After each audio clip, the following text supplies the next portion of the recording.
जय श्री राम, जय मां पीताम्बरा। मित्रों, स्वागत है आप सभी का शंखनाद चैनल पर।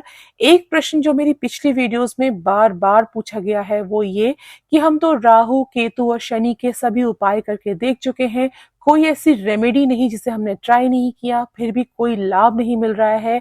इन पाप ग्रहों की महादशाएं बहुत दुखदाई जा रही हैं, तो क्या करें? इसी प्रश्न का उत्तर देने के लिए मैं ये वीडियो बना रही हूँ, क्योंकि हर एक कमेंट का इंडिविजुअली रिप्लाई देना संभव नहीं होता। कई लोग ऐसा भी विचार रखते हैं कि उपाय किसी काम के नहीं, जो किस्मत में लिखा है वो तो काटना ही होगा, भोगना ही पड़ेगा, तो क्यों रेमेडीज करके अपना समय और पैसे बर्बाद करें। तो इस चर्चा को शुरू करने से पहले एक छोटा सा सवाल मैं आपसे पूछना चाहती हूँ। मान लीजिए कि भगवान न करे आपको पता चलता है कि आपको कोई जानलेवा या गंभीर बीमारी हो गई है, तो सबसे पहले आप क्या करेंगे? मैं आपको दो ऑप्शंस देती हूँ। पहला, आप तुरंत डॉक्टर से मिलेंगे, अपने सारे रेलेवेंट टेस्ट करवाएंगे और रिपोर्ट्स के अनुसार फटाफट बिना टाइम खराब किए अपनी दवा और इलाज शुरू करेंगे। और दूसरा, हाथ पर हाथ रख के बैठे रहेंगे कि ये सब तो किस्मत का लिखा है, कर्मों की सजा है, भोगना तो होगा ही, डॉक्टर क्या ही कर लेगा, पैसा समय बर्बाद करने का क्या फायदा है, अब तो बस मौत का इंतजार करना है। और ऐसा सोचकर रोज घुट घुट कर तिल तिल मरेंगे। देखिए, ये बात बिल्कुल सच है कि हमारे कर्मों का फल इसी धरती पर हमें भोगना पड़ता है। और राहु केतु डेस्टिनी के ही प्लैनेट्स हैं, खास तौर पर केतु। केतु चित्रगुप्त महाराज के अधीन काम करता है, वही चित्रगुप्त महाराज जिनके पास आपके पुराने सभी जन्मों और सभी कर्मों का लेखा जोखा है। और इन्हीं अच्छे और बुरे कर्मों के हिसाब से केतु महाराज आपको फल देने का इंतजाम करते हैं। और इसी दौरान यदि केतु की महादशा आ गई तो सभी फल आपको T20 और IPL में पड़ने वाले सिक्सर्स और बाउंड्रीज की तरह मिलने लगेंगे, धड़ाधड़ और एक के बाद एक। Destiny becomes even more prominent during Ketu mahadasha. लेकिन इसका मतलब ये बिल्कुल नहीं है कि आप रेमेडीज या उपाय करना छोड़ दें। ये रेमेडीज उन मेडिसिन या ट्रीटमेंट की तरह काम करती है जो आपकी बीमारी को कम दर्दनाक बनाती है, आपको उसके कष्टों से बाहर निकालती है। नंदी नाड़ी का नाम आपने जरूर सुना होगा। ये एक जबरदस्त साइंस है एस्ट्रोलॉजी में, जो बिल्कुल इसी सूत्र पर काम करता है। यदि आपकी कुंडली या डेस्टिनी में ये लिखा है कि आपका भयानक एक्सीडेंट होना निश्चित है, तो जानकार और अनुभवी ज्योतिष आपको ऐसे उपाय बताएंगे जिससे आपका नुकसान कम से कम हो। देखिए, जो भाग्य में लिखा है उसे तो कोई बदल नहीं सकता, इसमें कोई शक नहीं है। जो जब होना है निश्चित वो तब होगा ही। यदि आपका एक्सीडेंट मेंशन्ड है तो एक्सीडेंट होगा। हालांकि ये उपाय यदि आप सफलतापूर्वक कर ले जाते हैं तो ऐसा पॉसिबल है कि ये एक्सीडेंट इतना माइनर हो कि आपको पता ही ना चले। जहां हाथ पैर टूटने थे, खून बहना था, वहां हल्की फुल्की खरोच आएगी। जहां आपकी गाड़ी के परखच्चे उड़ जाने थे, वहां बस बम्पर से बम्पर टकरा गया और हो गई आपके प्रारंभ में लिखी एक्सीडेंट की फॉर्मेलिटी। आज मैं आपको दो सत्य घटनाएं ऐसी बतलाती हूँ जिन्हें आप ध्यान से सुनिएगा कि उपाय सूक्ष्म रूप से कैसे काम करते हैं, फिर चाहे आपको जाहिरी तौर पे पता चले या ना चले। पहली घटना, हमारी करीबी रिश्तेदारी में एक लड़का था जो कॉम्पिटिटिव एग्जाम्स की तैयारी कर रहा था। पढ़ने में वो बच्चा बहुत अच्छा था, काबिल और मेहनती। घर में सबको पूरी उम्मीद थी कि यूपीएससी एग्जाम तो फटाफट वो क्लियर कर ही लेगा। वहीं दूसरी ओर हमारी ही रिश्तेदारी में एक ऐसी महिला थी जो उससे ईर्ष्या का भाव रखती थी, क्योंकि उनके खुद के पुत्र नालायक और आवारा थे। अब हर बार ऐसा होता था कि ये बालक महीनों दिन रात एक करके कंपटीशन की तैयारी करता। हालांकि जैसे ही परीक्षा की डेट नजदीक आती, अचानक से उसकी तबीयत बिगड़ जाती और कंडीशन इतनी खराब हो जाती थी कि वो एग्जामिनेशन सेंटर तक पहुंच ही नहीं पाता। आप समझ रहे हैं कि कैसे कैसे नीच लोग होते हैं जो दूसरों को आगे बढ़ता देख ही नहीं सकते। तो ऐसा कई बार होता रहा कि वो मेहनती और काबिल होने के बावजूद भी उस बच्चे का नंबर ही नहीं लग रहा था। उम्र निकलती जा रही थी, अटेम्प्ट्स कम होते जा रहे थे। तब प्रयागराज के एक विद्वान ज्योतिष से सलाह की गई और वो तुरंत सारी स्थिति देखते ही भाप गए। उस लड़के को उन्होंने बहुत सोच विचार करके और सिद्ध करके एक रत्न कंठ में धारण ऐसे करवाया जो किसी की नजर में एकदम से ना आए। अब की बार जब उसकी परीक्षा की तारीख नजदीक आई तो जो पत्थर उस बालक को धारण करवाया गया था वो चटक के दो टुकड़े हो गया। ये मेरी आंखों देखी घटना है। उस समय ना उसकी कोई तबीयत बिगड़ी, ना कोई दिक्कत आई। उसने आराम से एग्जामिनेशन हॉल पहुंचकर अपनी परीक्षा दी और आज वो एक आईपीएस अधिकारी है उत्तर प्रदेश पुलिस में। तो ये रहा एक वाक्या। दूसरा भी आप जल्दी से सुन लीजिए। एक सज्जन है जो एक बार कोई मुसीबत आने पर अपनी कुंडली को लेकर एक बुजुर्ग पंडित जी के पास गए।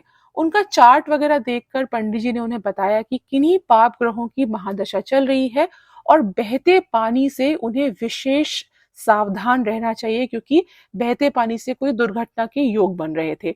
और इसके उपाय के लिए उन पंडित जी ने उन सज्जन को प्रतिदिन शिवलिंग पर गंगा जल अर्पित करने और रुद्राक्ष धारण करने के लिए बताया।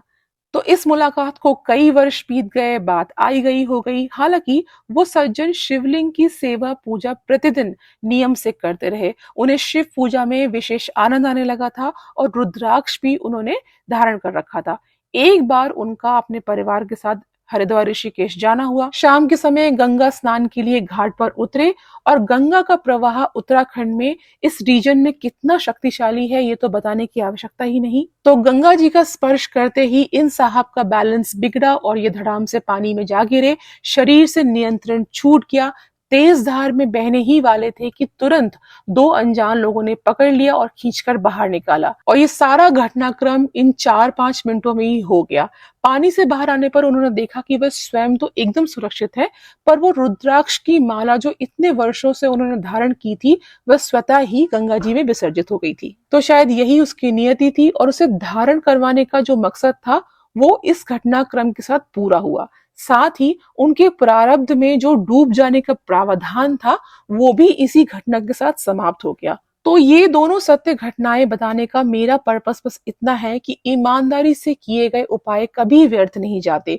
वो बैकग्राउंड में क्या काम कर रहे हैं शायद आपको सामने नजर नहीं आएगा। How remedies are continuously working in the background is usually not visible in the plane side. ये सभी तरंगे हैं, वाइब्रेशंस हैं। अब उस यूपीएससी की तैयारी कर रहे बालक पर जो भी जादू टोना किया जा रहा था वो बैड वाइब्रेशंस थे और उस रत्न ने खुद में उन बैड वाइब्रेशंस को एब्जॉर्ब कर लिया। ऐसा ही बचाव उस रुद्राक्ष ने भी किया। शिव जी की कृपा से पानी में कंट्रोल लूज करने के बावजूद भी उन सज्जन का बाल भी बाका नहीं हुआ। मान लीजिए अब ये दोनों यही सोचते कि ये उपाय से कुछ नहीं होता, सब बकवास है, तो हम आराम से गेस कर सकते हैं कि उनके साथ आगे क्या हुआ होता। देखिए, जब एक बीज आप जमीन में बोते हैं तो क्या अगले दिन उसमें से पौधा, फल, फूल के साथ उगकर आपके सामने आ जाता है? नहीं ना। As a matter of fact बीज मिट्टी में डालने के कई दिनों तक हमें पता ही नहीं चलता कि आखिर उस बीज को डालने का कोई फायदा भी हुआ या नहीं, क्योंकि जब तक अंकुर जमीन के बाहर ना दिखने लगे तब तक पता ही नहीं चलता कि अंदर कुछ हो भी रहा है या नहीं। बस ऐसा ही रूल रेमेडीज यानी कि उपायों पर भी लागू होता है। आपको विजिबली ना भी पता चले तो भी चीजें आपके फेवर में धीरे धीरे होना शुरू हो जाती हैं। यूनिवर्स आपके फेवर में अलाइन होने लगता है। मेरे वीडियोस पर लोग कमेंट्स करते ही रहते हैं कि हमारी शनि, राहु और केतु की महादशा, अंतरदशा या गोचर चल रहा है। कई महीनों से हम उपाय करते आ रहे हैं, कोई फर्क तो दिख नहीं रहा। जो एस्ट्रोलॉजी है वो फ्रॉड है, ज्योतिषाचार्य जो है वो सब स्कैमस्टर्स हैं, वगैरह वगैरह। अरे भाई, आपको क्या पता कि आपकी स्थिति और भी बुरी होने वाली थी, लेकिन उन सटीक उपायों ने आपके हालात और बिगड़ने से बचा लिए। क्या पता आपकी नौकरी जाने वाली थी, लेकिन सिर्फ बॉस की डांट सुनकर आपका पीछा छूट गया। क्या पता परिवार पर कोई बहुत बड़ी मुसीबत आने वाली थी, लेकिन आपके पालतू जानवर ने यानी कि पेट ने उसे अपने ऊपर ले लिया, बीमार हो गया या उसकी असमय मृत्यु हो गई। तो 100 की सीधी बात ये है कि नेगेटिव विचारों से दूर रहें और अपनी तरफ से पूरी ईमानदारी से अच्छे कार्य करते रहें और मोस्ट इम्पोर्टेंटली विश्वास रखें। मजे की बात जानते हैं क्या? वेस्टर्न कंट्रीज ने लॉ ऑफ अट्रैक्शन के जुमले पर पूरी इंडस्ट्री खड़ी कर ली है। 2-4 किताबें बेचकर बिलियंस ऑफ डॉलर्स कमा डाले और अपने देश में किसी से कहो कि भैया अच्छे कर्मों पर विश्वास करो, सब अच्छा होता है, तो लोग गालियां देने लगते हैं कि ये सब ज्ञान किसी और को जाकर देना। इंग्लिश में एक कहावत भी है कि those who don't believe in magic will never find it. यदि आप चमत्कारों पर यकीन नहीं करते तो वो आपको कभी देखने को मिलेंगे भी नहीं। मैं खुद का एग्जाम्पल भी कई बार मेरे वीडियोस में बता चुकी हूँ कि केतु महादशा के प्रारंभिक चरणों में मेरी हालत इतनी बुरी थी कि मैं क्या ही बताऊं। मेरी और मेरे पति के जॉब्स चले गए थे, पैसों की इतनी तंगी हम देख रहे थे जो हमने जीवन में कभी एक्सपीरियंस नहीं की थी। मेरी बेटी को ऐसी बीमारी लग गई थी जो कोई डॉक्टर पकड़ ही नहीं पा रहा था। वो मरणासन होकर हॉस्पिटल में पड़ी हुई थी। मेरे मिसकैरेजेस हो रहे थे, इनकम के सभी सोर्सेस बंद हो गए थे।